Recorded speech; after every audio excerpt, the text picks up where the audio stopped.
최근 코로나19가 전 세계를 휩쓸기 이전에 세계보건기구에서 21세기 신종 전염병으로 지목한 질병이 있습니다. 혹시 두 분 이게 어떤 건지 알겠어요? 혹시 스마트폰 예? 중독 아니야? 우리 강훈의 옆에 애가 보고 있으면 네. 나도 스마트폰 전염되거든요. 오, 약간 저도 비슷한 것 같은데요?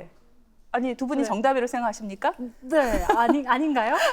아닙니다. 바로 정답은 비만입니다. 아, 비만. 네. 근데 비만이 왜 전염이 되지? 라고 생각하실 수 있겠지만 여러분 다시 한번 곱씹어 보면요. 사실 살을 찌게 만드는 안 좋은 습관들이 바로 전염성이 강한 것 같습니다. 뭐 예를 들어서 밤에 야식으로 라면 먹고 싶은데 하시면 라면 못 참지라고 하면서 다들 주변에서 한 입씩 먹게 되잖아요. 그러다 보면 또 같이 살이 찌게 되는 안 좋은 결말로 가게 됩니다. 너무 공감돼요. 그런 걸 스불제라고 합니다. 스불제? 네, 스스로 불러온 재앙이라는 뜻이죠. 아하. 저도 어제 밤 11시에 또 못 참고 야식을 사실 했는데 사실 연초가 되면요. 나 이제는 운동해야 되겠다 싶어가지고 헬스장도 다니고 네. 여러 가지 열심히 저희가 달려가고 있는데 무엇보다도요. 이렇게 무리한 다이어트, 특히나 효과가 입증되지 않은 약물을 자칫해서 사용하게 되면은 오히려 더 위험해질 수 있다고 합니다. 네, 그래요. 특히나 이 고도 비만을 갖고 계신 분들은요,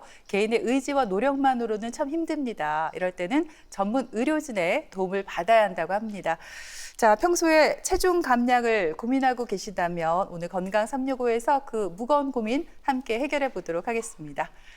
오늘의 주치 가정의학과 박종명 과장님과 함께합니다. 어서 오십시오. 안녕하세요. 네, 안녕하세요.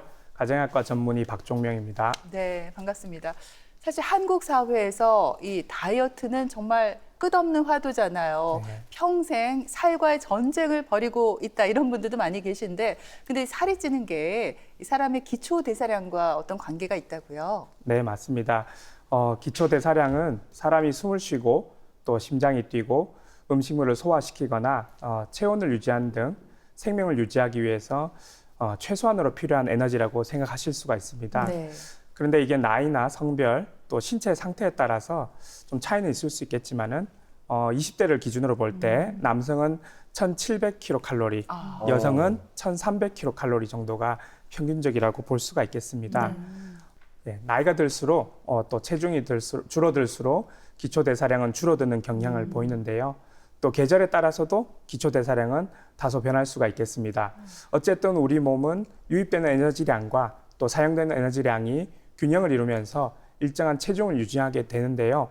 우리가 섭취하는 에너지량이 일정하다는 가정하에 네. 기초대사량이 줄어든다면 남은 에너지는 우리 몸에 살이 찌는 식으로 저장이 된다고 볼 수가 있겠습니다. 나이가 들수록 저도 하루하루가 다르다는 생각이 들어요. 과장님, 제가 30대까지는 괜찮았는데 딱 40이 되니까 네. 뭔가 나이살이라고 하죠. 진짜요? 허리 둘레도 좀 커지고 옷도 95에서 이제 100 사이즈를 입게 되거든요. 근데 이 나이살이 기초 대사량하고도 관계가 있는 거겠죠? 네, 맞습니다. 인간은 25세를 정점으로 성장을 멈추고 또 노화가 시작되는 것으로 알려져 있습니다. 생활 습관, 또 유전적인 요인 등 개인마다 다소 차이는 있을 수 있겠는데요. 네. 아무래도 20대에서 30대, 또 40대로 갈수록 노화가 더 진행된다고 볼 수가 있습니다. 노화가 진행될수록 기차 대사량은 감소하게 되고요. 이것은 이제 근육량이라든지 성장 호르몬이라든지 여러 가지 체내 인자들이 감소하면서 점차적으로 기초 대사량이 줄어들게 되는 것입니다. 그래서 20대 때 먹던 양을 3, 40대 계속 유지를 한다면은 자연스럽게 살이 찔 수밖에 없겠죠. 네. 예, 슬픈 현실이지만은 받아들여야 하는 현실입니다. 정말 슬픈 현실입니다. 20대보다 더 많이 먹으면 그거는 살이 찐다는 게 거의 확정이 된 거잖아요.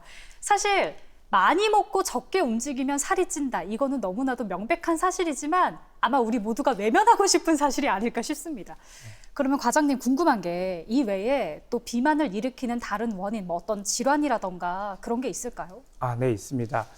대부분의 비만의 원인은 저희가 많이 먹고 적게 움직이는 것에서 나타나는 그런 에너지 불균형이 원인인데요. 그렇지만 약 10% 미만에서는 질병이라든지 약제 이런 것들이 원인이 되어서 2차적으로 비만이 나타나기도 합니다. 일례로 식욕 억제라든지 에너지 대사와 관련된 유전자 돌연변이, 또 프라더 윌리 증후군 같은 선천적인 장애, 이런 것들이 2차적인 원인으로 비만을 유발할 수가 있겠고요. 그 외에도 어떤 특정한 향정신성 의약품이나 또 항우울제, 또 인슐린 같은 당뇨병 치료제, 스테로이드 제제 같은 약들도 체중 증가를 유발할 수가 있겠습니다. 네. 또 일부에서는 뇌 시상 하부에 문제가 생기거나 또 쿠싱 증후군, 갑상선 기능 저하증, 다낭성 난소 증후군 등의 질환이 비만의 원인이 되기도 합니다. 그리고 행동장애, 정서장애 등도 비만을 일으키는 원인이 될 수가 있겠습니다. 네, 그래요. 참 원인이 다양한데 앞에서도 말씀드린 것처럼 우리 한국 사회가 타인의 시선에 굉장히 민감하잖아요. 특히 젊은 분들의 경우에는 전혀 살이 안 쪘어요. 그런데도 다이어트를 해야겠다 이렇게 강박에 시달리는 분들도 계신 것 같은데 과연 의학적으로 볼 때 그 비만의 기준이 어느 정도나 되나요? 아, 네. 비만의 기준은 일반적으로 저희가 체질량 지수라고 해서 네, 기준을 삼는데요. 그 BMI 네네, 말씀하시는 거죠? BMI라고 네. 하고 키에 비해서 예. 체중이 얼마나 나가느냐 아. 그것을 기준으로 삼는 지수라고 보시면 되겠습니다. 네. 국내외 연구 결과를 바탕으로 세계보건기구 아시아 태평양 지역과 또 대한비만학회에서는 이 체질량 지수를 25를 기준으로 삼고 있습니다. 아. 네. 그래서 25를 넘어가면은 비만 상태로 정의를 할 수 있는데 그 중에서도 비만은 단계별로 나눠볼 수가 있습니다. 25 이상에서 29.9까지는 1단계 비만, 네. 또 30 이상에서 34.9까지는 2단계 비만, 또 35 이상으로는 3단계 비만, 즉 고도 비만이라고 볼 수 있는데요. 이 고도 비만은 저희들이 사회적으로 흔히 통용되는 초고도 비만에 해당한다고 보실 수가 있습니다. 덧붙여서 그 복부 둘레도 그 복부 비만의 기준이 있는데요. 남자는 90cm 이상, 네. 또 여성은 85cm 이상이 되면은 복부 비만으로 진단이 되겠습니다. 저도 이제 더 이상 남의 일이 아니에요. 왜냐하면 아니죠. 제가 TBC에서 팔다리는 이렇게 소문난 너무 이렇게 예쁜 각선미를 가지고 있지만 최고죠. 배에만 자꾸 찌니까 어쨌든 배가 자꾸 이렇게 막 나오는 느낌이 들어요. 네. 실제로 이렇게 살이 붙고. 근데 이 복부 비만이 참 무서운 게 만성 질환인 뭐 고혈압이나 네. 당뇨 같은 것에 영향을 줄 수 있는 씨앗이 될 수 있다고 하더라고요. 네, 맞습니다. 저희 체내 지방은 피해 지방이나 또 내장 지방으로 분류를 해볼 수가 있는데요. 일반적으로 지방은 다 나쁜 것은 아니고 에너지를 저장하고 또 체온을 유지하고 또 몸매도 아름답게 유지할 수 있는 그런 장점을 가지고 있습니다. 하지만 내장 지방은 얘기가 좀 달라지는데요. 우리 몸의 건강을 위협할 수가 있습니다. 이 복부 비만이 곧 내장 지방의 양을 의미한다고 볼 수가 있는데요. 네. 원래 복부 내장에 있는 지방 조직은 에너지 저장고라고만 생각했는데 연구가 지속되다 보니까 에너지 저장뿐만 아니라 비만 관련한 호르몬을 만들어내고 또 염증 물질도 분비해내는 것으로 보이고 있습니다. 그래서 이런 내장 지방들이 많아지면 고혈압이나 당뇨병, 또 고지혈증 같은 대사 질환이 생기기 쉬워지고요. 이러한 대사 질환이 지속되고 또 심해지면은 심뇌혈관 질환의 발생 가능성을 더욱 높이게 되는 것이죠. 네. 그래서 우리가 뱃살을 빼야 하는 이유가 여기에 있다고 볼 수 있습니다. 그렇군요. 네. 아니 근데 앞에서 이제 1단계 비만, 2단계 비만, 그리고 고도 비만을 얘기를 해주셨는데 네. 사실 고도 비만으로 넘어가게 되면 이게 본인의 의지와 노력으로 어떻게 해결하기가 좀 어려울 것 같거든요. 네. 이럴 때는 더욱더 전문 의료진의 진료가 필요할 것 같아요. 네, 맞습니다. 사실 진료실에서 만날 수 있는 대부분의 비만 환자들이 대체로 체질량 지수가 30 전후가 되는 1단계 혹은 2단계 비만 환자들인데요. 간혹 체질량 지수가 40 혹은 50 그 이상 되는 환자들이 내원을 하기도 합니다. 네. 제가 경험한 바로는 이런 분들은 그 사회적 경제적 고립 상태에 있거나 혹은 우울 장애로 인해서 상당히 어려운 삶을 지탱하고 있는 경우가 많이 있는데요. 스스로 체중 감량하기가 굉장히 어렵다고 볼 수가 있겠습니다. 또한 소아청소년기에 여러 가지 심한 스트레스 환경에 놓인 경우도 있었고요. 또 희귀 선천성 질환인 프라더-윌리 증후군 같은 선천성 장애를 가진 경우도 있었습니다. 그래서 이런 경우에는 본인 스스로 체중을 감량하기가 쉽지 않을 뿐더러 또 일반적인 상황과는 다르게 접근을 해야 되기 때문에 무엇보다도 진료실에서 자세한 그런 병역 청취가 중요하다고 볼 수가 있겠습니다.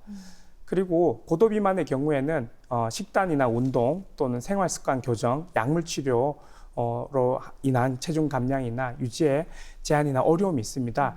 그래서 이런 경우에는 수술적 요법을 고려하기도 하는데요. 네. 이 경우에는 비만 대사 수술과 관련된 전문 의료진의 도움이 필요하다고 볼 수가 있겠습니다.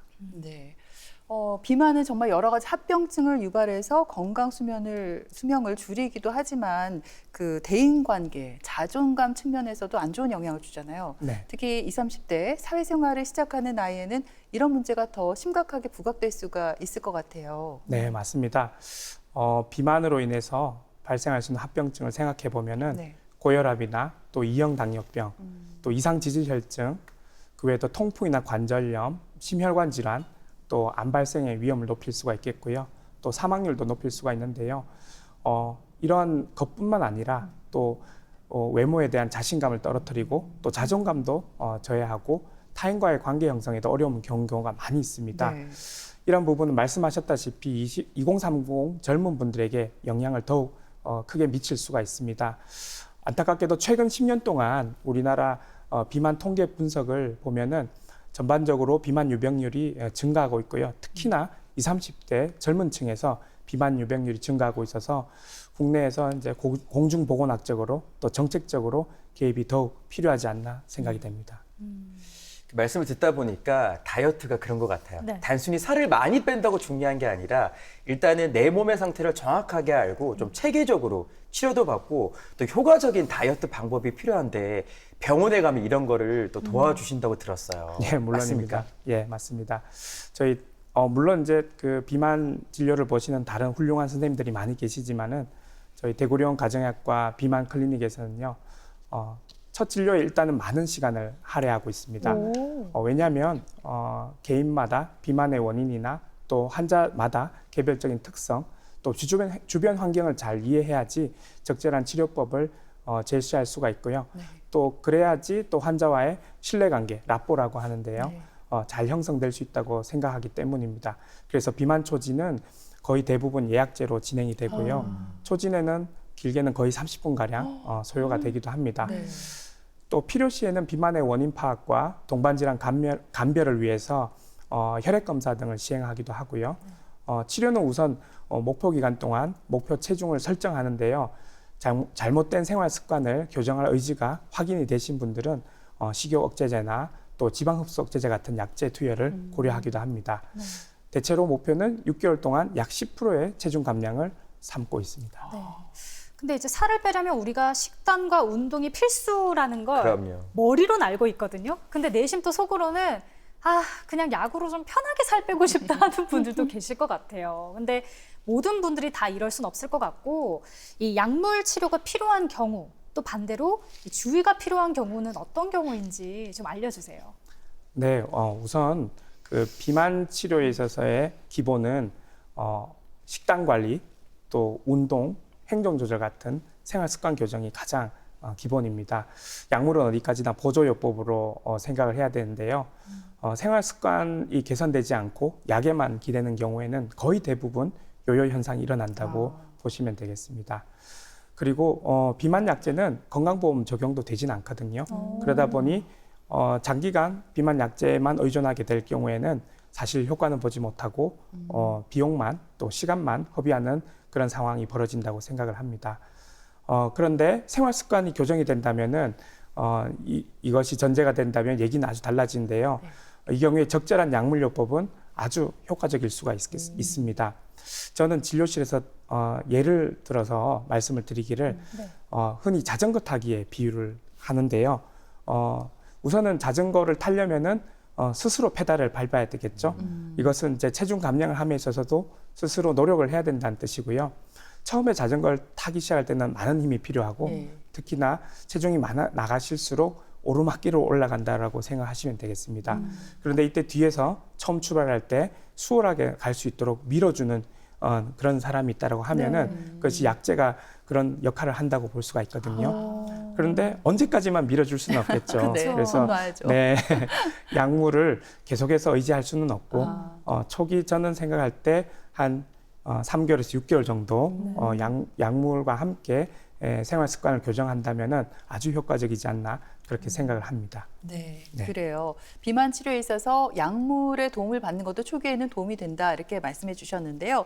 그 대표적인 약물이 그 식욕 억제제 그리고 지방 흡수 억제제가 있다고 앞에서 말씀해 주셨어요. 각 약물의 장단점에 대해서 알아볼까요? 네, 우선 이제 국내에서 장기간 사용 허가를 받은 약제 중에 대표적인 식욕 억제제 3가지, 그리고 지방 흡수 억제제 1가지를 소개해 드리겠습니다. 먼저 펜터민 토피라메이트 제제인데요. 비교적 최근에 개발된 약제이고 매일 아침 1회 경구 복용을 합니다. 주사 약제에 비해서 비교적 저렴한 편이고요. 유의사항으로는 수면 장애나 빈맥, 손떨림, 입마름 등이 있을 수가 있습니다. 금기증으로는 조절되지 않는 고혈압, 빈맥 등 심혈관 질환자가 되겠습니다. 다음으로는 출시 이후에 크게 각광을 받고 있는 리라글루타이드인데요. 네. 인슐린을 자가 주사하듯이 매일 1회 자기 피하에 주사를 하게 됩니다. 심내 혈관 질환에 대한 이득이 증명이 되었기 때문에 좋은 약이고요.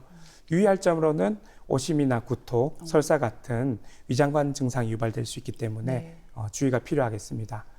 금기증으로는 갑상선 수질암, 또 가족력이나 과거력, 다발성 내분비 샘종양 2형 환자는 금기 대상입니다. 그리고 3번째 소개해드릴 식욕제제는 부프로피온, 날트렉손인데요. 4주 동안 1주 단위로 증량을 하게 되고요. 하루에 2번 경구 복용을 합니다. 약을 증량하는 과정에서 간혹 심한 구역감을 느낄 수가 있어서 주의가 좀 필요합니다. 마지막으로 올리스테치라고 하는 지방 흡수제제인데요. 매 식사 후에 경구 복용을 합니다. 아무래도 지방이 풍부한 음식을 섭취했을 때 더 약효가 도움이 되겠습니다. 비교적 저렴하지만은 식욕제제에 비해서는 상대적으로 체중 감량 효과가 적은데요. 복용 초기에 지방변이라든지 잦은 방귀 등이 있을 수 있어서 유의가 필요하겠습니다. 약은 그냥 약으로만 그냥 사용을 해야 되지 너무 의존해서는 안 될 것 같아요. 맞아요. 네. 제 주변에도 과장님 다이어트 하는 분들이 있는데 너무 두려워하는 게 바로 요요 현상이더라고요. 네. 10kg을 뺐는데 갑자기 네. 어느 날 봤더니 20kg이 찐 거예요. 이럴 바에는 그냥 먹자. 막 드시던데 실제로 환자들이 걱정 많이 하시죠. 맞습니다. 네. 정도의 차이가 있지만은 특히나 빠른 시간 안에 다이어트를 하신 분들은 대부분 요요 현상을 경험하는 것 같습니다. 특히 그 다이어트 시에 앞서 말씀드린 대로 생활 습관이 교정이 되지 않는다면은 대부분 요요 현상을 경험할 수밖에 없는데요. 많은 시간과 비용을 들여서 살을 뺐던 게 다시 찌게 되니까 굉장히 허탈한 상황이 되는 거죠. 그래서 요요 현상을 최소화하기 위해서는 너무 욕심을 부리지 마시고 6개월에 걸쳐서 서서히 체중을 감량하는 게 중요하겠고 약 5에서 10% 정도 본인 체중에서 감량을 하시면 되겠습니다. 그리고 반드시 식단 개선, 운동, 또 행동 개선, 생활 습관 교정이 필요한데요. 감량 후에도 안심하지 마시고 한 1년 동안은 지속해서 그 유지되는 그 생활 습관을 가지는 것이 또 필요하겠습니다. 네. 그럼 이제 비만 치료의 가장 마지막 단계인 수술 이야기를 한번 해보려고 합니다. 사실 살 빼는 건 의지의 문제다 이렇게 보는 경향이 또 있는데 그러다 보니까 살을 빼려고 꼭 수술을 해야 되나? 이런 좀 부정적인 인식도 한편으로는 있더라고요. 네. 네. 맞습니다. 네. 사실 수술이라고 하면 누구라도 반가워할 사람이 없을 텐데요. 네. 네, 마취라든지 내 몸에 칼을 댄다는 것은 그래 유쾌한 일이 아닐 것입니다. 그런데 또 인간이란 존재는 최대한 또 합리적이고 또 효율적인 것을 추구하지 않습니까? 그래서 단점이나 위해성에 비해서 장점이나 유익성이 더 크다면은 수술적인 요법도 고려해 볼 수가 있겠습니다. 보통 1단계나 혹은 2단계 비만에서는 생활 습관 교정이나 약물로 체중을 감량하는 것이 가능은 한데요. 네. 체질량 지수 35 이상의 고도 비만에서는 이러한 방법으로 살을 빼기에는 좀 한계가 있다고 볼 수 있습니다. 그리고 많은 시간과 비용을 필요로 하겠죠. 현실적으로 이런 어려움들이 있는데요. 이때 우리는 수술적인 치료를 고려해 볼 수가 있겠습니다. 대한비만학회에서 최근 제시하고 있는 수술 적응증이 있는데요. 네. 바로 체질량 지수가 35 이상 고도 비만이거나 혹은 30 이상이더라도 당뇨병, 고혈압 등 비만 관련 합병증을 동반하고 있는 경우입니다. 예. 또한 그 비술적인 치료로 혈당이 조절이 잘 되지 않는 제2형 당뇨병 환자의 경우에는 체질량 지수가 27.5 이상이더라도 수술 적응증이 될 수가 있겠습니다. 네, 그렇군요. 이 비만 수술은 얼핏 듣기로 위를 좀 잘라내는 수술이다 이렇게 들었거든요. 근데 예전에 고 가수 신해철 씨의 경우에도 뭐 의료 사고이긴 합니다만 이 위절제 수술을 받다가 어떻게 사망을 했잖아요. 위험성에 대한 우리가 걱정을 안 할 수가 없을 것 같아요. 네. 네, 그 우선 고 신해철 씨의 경우에는 위 밴드 수술을 받은 것으로 알고 있는데요. 공교롭게도 신해철 씨가 비만 수술을 받았을 때는 기존의 수술의 후유증인 장유착 수술을 받으러 갔다가 동시에 위 밴드 수술을 받으신 것으로 보입니다. 예. 사망 원인은 소장 및 심낭 천공에 의한 폐혈증으로 알려져 있고요. 이것은 위 밴드 수술의 합병증으로 보기에는 좀 무리가 있어 보입니다. 어쨌든 이 사건을 계기로 비만 수술에 대한 관심과 우려가 많이 커진 것은 사실인데요. 요즘 비만 수술의 최신 경향은 위밴드 수술보다는 위소매절제술이라고 하는 방식이 있습니다. 네. 안정성에 대한 우려가 없을 수는 없지만은 상당 부분 해소가 되었기 때문에 전문 의료진 상담 후에 충분히 고려해 볼 수 있는 치료법이라고 생각합니다. 그렇군요. 근데 수술이 꼭 필요한 경우도 있지만 사실 많은 분들이 비용을 걱정하지 않을 수가 없어요. 네. 특히나 이 비만 대사 수술 시에도 비용이 좀 비쌀 것 같은데 혹시 의료보험, 건강보험이 적용되나요? 네, 우리나라는 2019년도부터 대사 비만 수술에 건강보험을 적용하고 있습니다. 대한비만학회에서 제시하고 있는 수술 적응증과 조건이 동일한데요. 바로 체질량 지수가 35 이상 고도비만이거나 30 이상이더라도 당뇨, 고혈압 등의 비만 관련 합병증을 동반하고 있는 경우입니다. 예, 환자가 18세 이하의 성장기라면은 보험 적용이 되지 않는 것으로 알고 있습니다. 네, 건강보험이 적용된다니까 참 반가운 소식이고요. 그러면 지금 현재 많이 시행하는 비만 대사 수술에 대해서 과장님 좀 더 자세하게 설명해 주세요. 네, 두 가지 정도 말씀을 드릴 수 있는데요. 현재 가장 많이 진행하고 있는 수술 방식은 바로 위소매절제술입니다. 2022년 기준으로 국내 전체 비만 수술 중에 77.5%를 차지하고 있습니다. 그 다음에 12% 정도가 루아이 위 우회술이라고 하는데요. 약 50여 년 전에 개발되어서 미국 등지에서 오랫동안 시행되어져 왔습니다. 그리고 5% 정도에서는 12지장 치환술도 이루어졌습니다. 최근에 가장 많이 시행되고 있는 두 가지 수술을 보면요. 위 소매절제술인데요. 위를 수직 방향으로 따라서 한 80% 정도를 절제를 합니다. 네. 그리고 남아있는 위 용적을 감소시키게 되어 있는데 자연스럽게 섭취할 수 있는 음식량이 줄어들게 되겠죠. 그런데 이렇게 위가 좁아지다 보니까 음식을 섭취했을 때 위식도 역류 질환이 발생할 가능성이 높고 또 수술 후에 식사량을 점차적으로 늘려가게 되면 다시 체중 증가가 일어날 수 있는 빈도가 좀 높다고 생각이 됩니다. 그렇지만은 동아시아 지역에서는 위암의 유병률이 높은 것을 감안하면 수술 후에 위암 검진이 가능한 그런 내시경이 가능하다는 것이 장점이 될 수가 있겠습니다. 그리고 루아이 위 우회술의 경우에는 약 30ml 용적의 작은 위 주머니를 형성하고요. 그리고 남은 위와 상부 소장을 우회하는 그런 수술 방식인데요. 가장 오랜 역사를 가지고 있습니다. 그렇지만은 덤핑 증후군, 또 변연부 궤양 발생 위험도, 또 남은 위와 시비에 대한 위 내시경이 어렵다는 점은 단점이라고 볼 수가 있겠습니다. 네. 이 말씀해주신 비만 대사 수술은 하나의 치료 방법일 뿐 개인의 노력이 참 필요하다는 생각이 듭니다.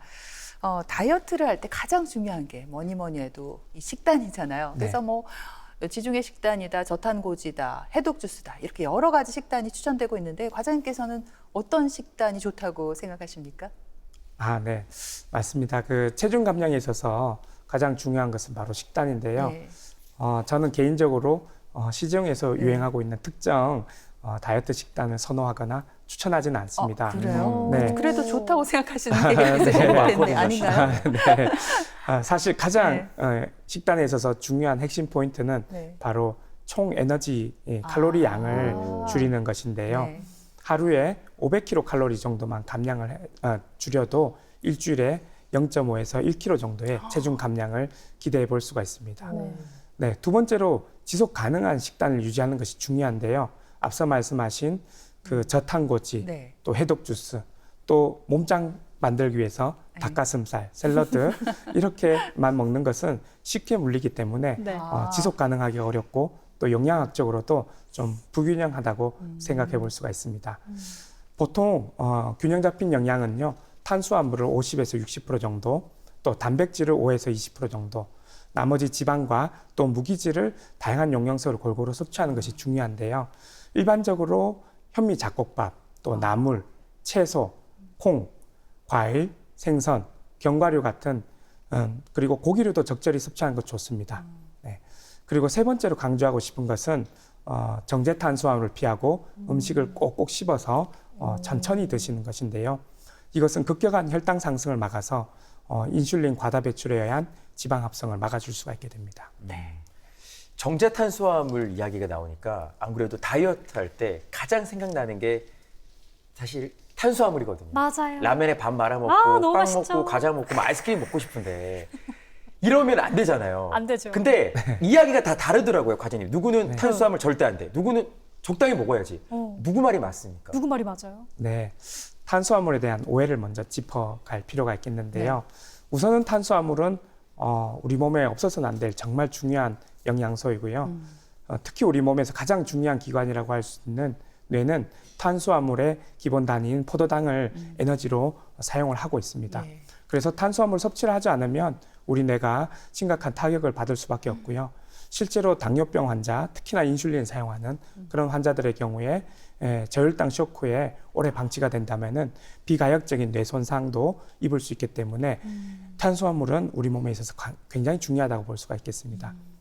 그런데 정말 우리가 조심해야 될 부분은 바로 정제 탄수화물입니다. 네, 자연에서 얻어진 그런 곡물들을 가공하거나 또 가루로 만들어서 다시 반죽하거나 또 인공적으로 단 음식들을 만든 것을 의미하는데요. 대표적인 정제 탄수화물은 우리가 가장 많이 먹고 좋아하는 백미, 또 라면, 국수, 짜장면 등의 면 종류 음식, 너무해요. 네, 그리고 빵, 떡, 탄산음료, 과일 주스 등 이런 것들이 여기에 해당이 됩니다. 네. 아예 안 먹을 수는 없는데요. 가급적 지양해야 될 음식들이고요. 이러한 음식들은 비만뿐 아니라 고혈압, 당뇨, 또 고지혈증 등 대사질환의 위험에도 위험 요소가 된다고 볼 수가 있습니다. 네.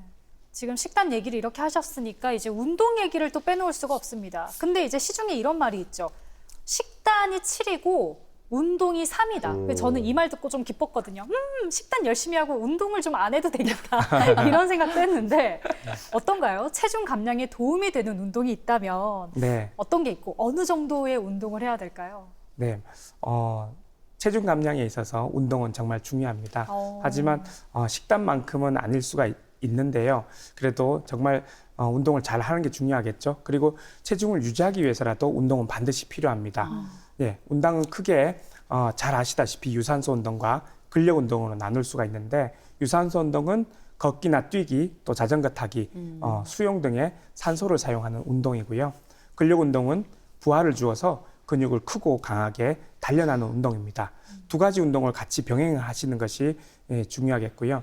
일반적으로 유산소 운동은 중강도 운동, 즉 숨이 차고 옆 사람과 대화가 좀 힘든 정도의 강도로 하루에 30에서 60분, 그리고 주 5회 이상 실시하는 것이 좋겠습니다.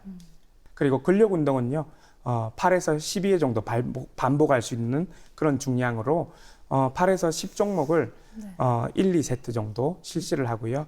주 2, 3회 하는 것이 좋습니다. 그리고 이것은 어디까지나 일반적인 방법인데요. 개개인마다 필요한 운동 방법이나 양이 다를 수 있기 때문에 의료진의 상담 후에 운동 방법을 결정하는 것이 좋겠습니다. 네. 아까 유산소 운동을 뭐 주 5회 이상 하라는 건 매일 하라는 뜻인 것 같은데요. 환자마다 다르겠지만 살이 좀 잘 빠지는 어떤 효과적인 운동이 있다면 뭘 추천을 해 주십니까? 아, 네.